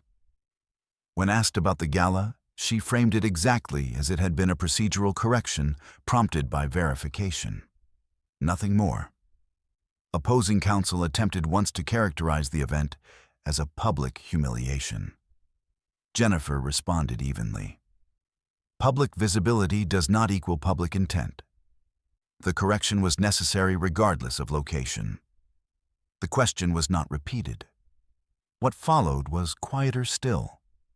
Financial reconciliations, access audits, a formal review of communications that had once passed casually through Matthew's hands. Each step reaffirmed what Jennifer already knew: the system had not failed. It had been tested, and it had held. During this period, Jennifer maintained her routine. She arrived at the office early, left on time, took her lunch away from her desk. She refused to let the legal process become the center of her life. That, too, was discipline. One afternoon, Daniel informed her that the bank had completed its final report. "No misappropriation," he said, "but clear misrepresentation of authority." They've issued a permanent note. Jennifer absorbed that. Good. It strengthens your position. It clarifies it, Jennifer corrected. The distinction mattered. The separation agreement advanced concurrently. Assets were divided according to documentation that predated their marriage. There were no surprises. Jennifer had always kept her records clean, her accounts distinct. Matthew's counsel did not contest the numbers. They could not. When the final draft arrived, Jennifer reviewed it carefully, not for leverage, but for completeness. She signed without hesitation. The marriage ended the same way it had unraveled, not with accusation, but with procedure. On the day the agreement was finalized, Jennifer felt no dramatic sense of release. What she felt instead was continuity. Her life had not been paused by the unraveling, it had simply been reoriented. She marked the date in her notebook, not as a reminder of loss, but as a reference point. Another threshold crossed. Around this time, a junior associate in the legal department requested a brief meeting. She arrived with a folder clutched tightly, her posture careful. "I wanted to ask," the associate began, "how you knew when to let it play out instead of stopping it sooner." Jennifer considered the question. "I didn't know," she said honestly. "I assessed." The associate frowned slightly. "What did you assess the system?" Jennifer replied. "I needed to see whether it would correct itself when tested. If it couldn't, then stopping it early wouldn't have solved anything." The associate nodded slowly, absorbing that. Jennifer added, "Intervention is only useful if it strengthens the structure. Otherwise, it just delays the same problem." The associate thanked her and left visibly steadier. That exchange reminded Jennifer why she had built Lewis Meridian the way she had. Not to control outcomes, but to ensure resilience when control was misplaced. The board scheduled a final review to close the matter. It was brief. The findings were summarized, the resolutions recorded. Jennifer thanked them for their diligence and ended the meeting without ceremony. Afterward, Daniel lingered. "You know," he said, "most people in your position would have pushed harder, made more noise." Jennifer looked at him. "Noise confuses signal." Daniel smiled. "That's what I tell my clients. They rarely listen. Listening is easier when you're not afraid of what the record will show," Jennifer said. He nodded. "That may be the truest thing you've said." The last procedural step arrived on a quiet Thursday afternoon, confirmation from the court clerk that all filings were complete. No further action required. Jennifer closed the email and sat back in her chair. It was done. Not ended with a bang, not sealed with a speech, but concluded properly within the system that had governed it from the start. That evening, Jennifer took a walk along a familiar route near her home. The sky was overcast, the air cool. She passed joggers, dog walkers, people immersed in lives untouched by her recent experience. She found comfort in that anonymity. Her phone remained silent. Matthew did not reach out. Olivia did not write again. The narrative, such as it was, had run its course. Jennifer returned home and made a simple dinner. She ate at the table, not distracted by screens or documents. For the first time in weeks, there was nothing pressing to prepare for. Afterward, she sat in the living room with a book she had started months earlier but never finished. She read slowly, savoring the absence of interruption. Before bed, she opened her notebook one last time for the evening. She did not write about Matthew. She did not write about the gala or the correction or the legal outcome. She wrote one sentence: "Systems that protect dignity are worth the patience they require." Jennifer closed the notebook and placed it back on the shelf. As she turned out the light, she reflected briefly on the irony of it all. That the moment meant to diminish her had instead revealed the strength of what she had built. Not because she demanded recognition, but because she had insisted on alignment. There would be other challenges, other tests. Systems were never finished. They were maintained. Jennifer welcomed that work. She had learned definitively now that quiet strength was not passive. It was precise. It waited. And when the moment arrived, it acted without excess. The record was complete. And Jennifer Lewis moved forward not unmarked, but unburdened. With the legal and organizational matters concluded, Jennifer Lewis turned her attention to what came after resolution, the quieter work of rebuilding trust where it had been strained and reinforcing clarity where it had once been assumed. She understood that closure on paper did not always translate immediately into equilibrium within people. Even the most disciplined systems carried the residue of disruption. It was her responsibility now, not as a figure correcting a record, but as a steward of continuity, to ensure that residue did not harden into hesitation. She began with internal leadership. Jennifer convened a small, focused meeting with department heads and senior managers, not to review the past, but to articulate the future. There was no slideshow, no speech prepared in advance. She spoke plainly. What happened recently was not a failure of individuals, she said. It was a test of structure. The structure held. Our responsibility now is to keep it that way.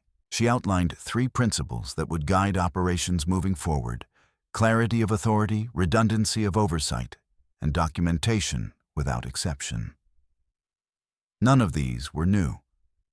What was new was the emphasis.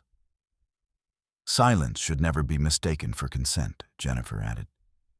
If something feels unclear, it is unclear. Raise it, document it, let the process work. The room was quiet, not with apprehension, but attention. Questions followed, thoughtful and specific. Jennifer answered each without defensiveness. This was not a reckoning. It was a recalibration. After the meeting, several managers lingered not to seek reassurance, but to offer it. Jennifer accepted their confidence without ceremony. She did not need affirmation. She needed alignment. Outside the organization, communication unfolded more subtly. Jennifer sent personal notes to key partners, brief, precise, appreciative. She did not explain what had happened. She acknowledged their continued collaboration and reaffirmed commitments. The responses were immediate and steady.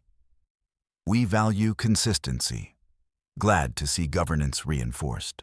Looking forward to the next phase. Jennifer filed the emails and moved on. The foundation published its quarterly update the following week. It focused entirely on impact funds, deployed programs, supported outcomes measured. There was no mention of leadership changes beyond a simple organizational chart updated to reflect current roles. No one asked for more. Jennifer took that as confirmation that the work, not the drama, remained the point. One afternoon, she received a request from a business school to speak on a panel about women in leadership and public accountability. She read the invitation carefully, then declined. Instead, she suggested a colleague, someone whose expertise lay in governance frameworks rather than personal narrative. She believed stories mattered, but only when they served understanding rather than spectacle. That evening, she met Daniel Brooks for a quiet dinner. Not a celebration, just a pause.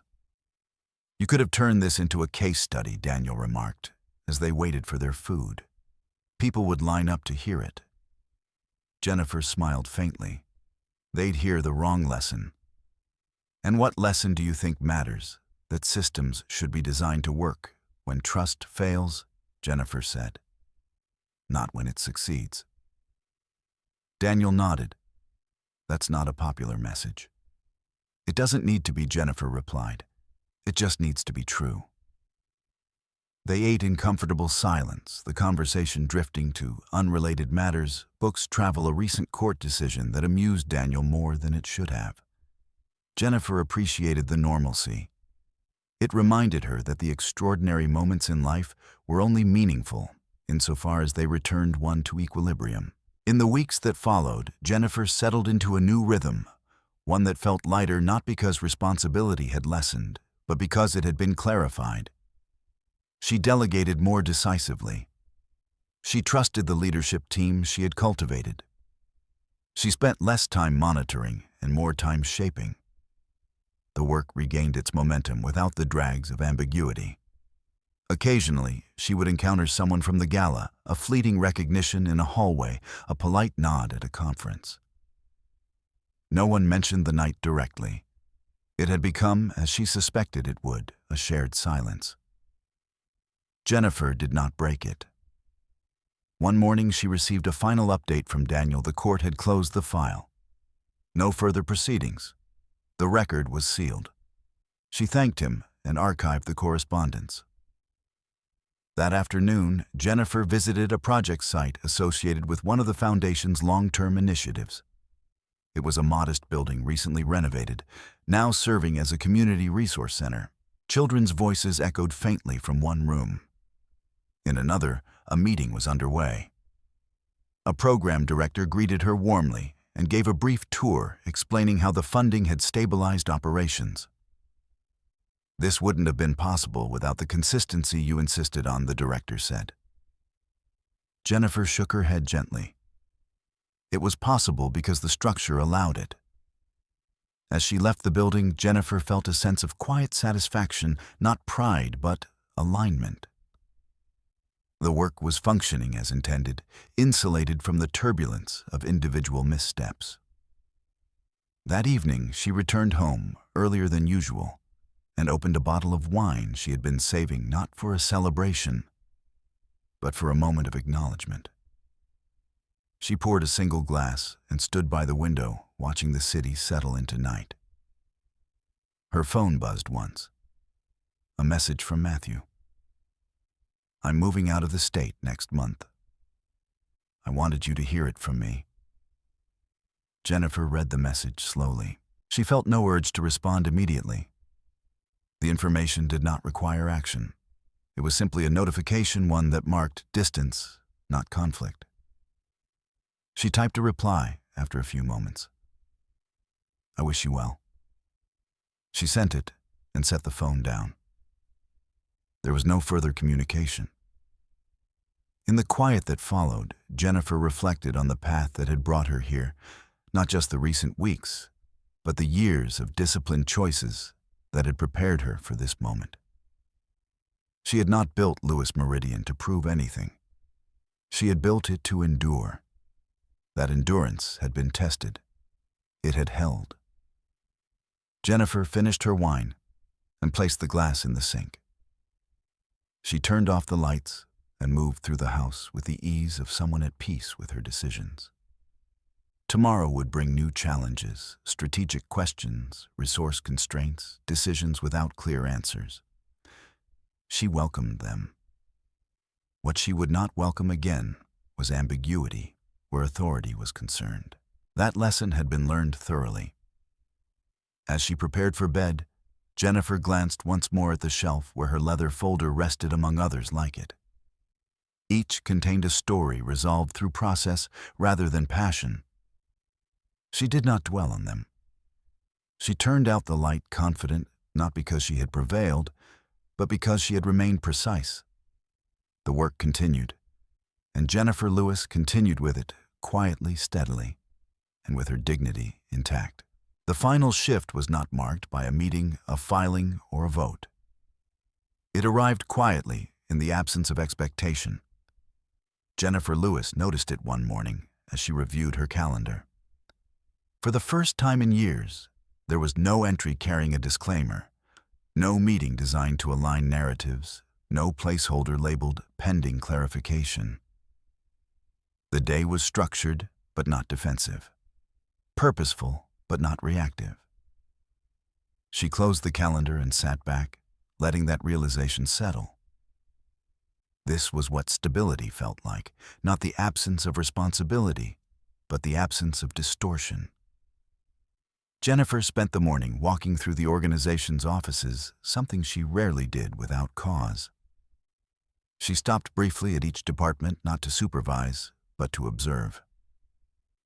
Conversations flowed naturally. Decisions were made with reference to documented authority rather than inferred influence.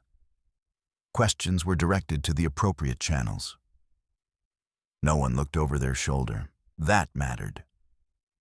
At mid-morning, she joined a small working session focused on a long-term initiative Lewis Meridian had postponed years earlier due to complexity. The team presented models, projections, and risk assessments. Jennifer listened carefully, asked a few targeted questions, and approved a pilot phase. When the meeting ended, one of the senior managers lingered. "There's something different," he said thoughtfully. "Not just since the reorganization, but in how people show up." Jennifer nodded. "Clarity changes posture." He smiled. "It does." After lunch, Jennifer attended one final board call, not to decide anything but to acknowledge closure. The chair thanked her for her steadiness during the transition. "You didn't rush it," he said. "You didn't escalate." Jennifer replied simply, "I trusted the structure." That trust paid off, another member added. Jennifer accepted the acknowledgement without comment. Praise like criticism could distract from continuity if lingered on too long. When the call ended, she remained seated for a moment, staring at the blank screen. The board's role in this chapter was complete. So was hers. Later that afternoon, Jennifer visited the Gala venue not for an event, but for a routine facilities review. The space was empty now, stripped of decoration and noise.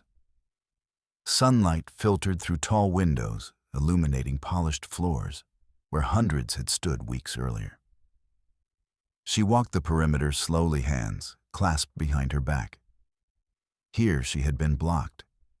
Here her name had been missing. Here the correction had unfolded without spectacle. Standing alone in the quiet, Jennifer felt no lingering sting. The space held no memory that demanded acknowledgement. It was just a room, one she owned, one she understood, one that had served its purpose.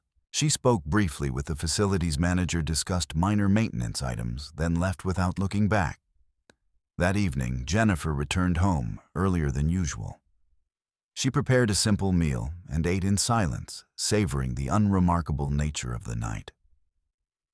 Afterward, she moved to her study and opened her notebook one last time. She did not write about conflict. She did not write about resolution. She wrote about departure. Leaving with dignity is not retreat. It is completion. Jennifer closed the notebook and placed it in the drawer where she kept personal records separate from legal files, separate from operational notes. This was not something to reference later. It was something to carry forward quietly. Her phone buzzed once more. A notification from the foundation, the final tally from the Gala had been released. The numbers exceeded projections. Programs would expand. Funding would stabilize through the next cycle. Jennifer smiled faintly. The irony was not lost on her that the night intended to diminish her had instead secured resources for work that mattered. Not because she intervened emotionally, but because she intervened correctly. She did not forward the notification. She did not comment on it publicly. She archived it and moved on. As night settled in, Jennifer stepped outside onto her balcony. The city stretched before her, vast and indifferent. Lights flickered on in distant buildings. Cars traced familiar paths along streets that would look the same tomorrow. She felt grounded. Jennifer understood now that power did not reside in seats, titles, or public recognition. Those were signals, useful but transient. Real power lived in authorship, who built the structure, who maintained it, who respected its limits. She had done all three. Her phone remained silent. No more messages from Matthew. No more requests for explanation. The narrative had ended because the record had closed. Jennifer did not feel the need to reflect further. Reflection, like action, had its proper time. That time had passed. She turned off the lights, moved through her home with ease, and prepared for rest. Tomorrow would bring new work, different challenges, unrelated to the Gala, untouched by its memory. She welcomed that future not with anticipation, but with readiness. Jennifer Lewis had not won anything. She had simply refused to lose herself. She had observed. She had documented. She had allowed the law to speak. And when it was over, she had walked away without spectacle, without bitterness, without the need for anyone else's acknowledgement. That was the ending she had always intended. Some stories end with applause, others end with silence. But the stories that stay with us, the ones that change how we see the world, often end with something quieter clarity. Jennifer Lewis never raised her voice. She never demanded an apology. She never tried to humiliate the people who misjudged her. Instead, she trusted what she had built, records rules, and a system strong enough to speak when she chose not to. And that is the lesson that lingers long after the Gala lights dim. Life does not always reward the loudest person in the room. Often it rewards the one who prepared when no one was watching, the one who documented instead of reacting, the one who understood that dignity is not proven through confrontation, but preserved through restraint. There is a quiet strength in choosing process over pride. There is courage in allowing truth to surface on its own terms. And there is power, real power, in walking away without needing the last word. Many of us are taught that justice must be dramatic to be meaningful, that winning requires spectacle. But this story reminds us that the most enduring form of justice is often procedural, patient, and unemotional. It does not rush. It does not shout. It waits until the record is complete, and then it stands. If you have ever been underestimated because you stayed silent, if you have ever been sidelined because you didn't advertise your worth, if you have ever chosen discipline over drama and wondered whether it would ever matter, this story is your answer. Because dignity does not disappear when ignored. It compounds. And when the moment arrives, it does not need permission to be seen. Before you go, take a moment to reflect. Have you ever experienced a situation where staying quiet and staying prepared ultimately protected you? Share your thoughts in the comments. We read them, and they matter. If stories like this resonate with you, stories about quiet strength, legal justice, and power that unfolds without cruelty, consider subscribing to the channel. Not for noise, not for outrage, but for stories that remind us who we are when we choose integrity. Thank you for being here.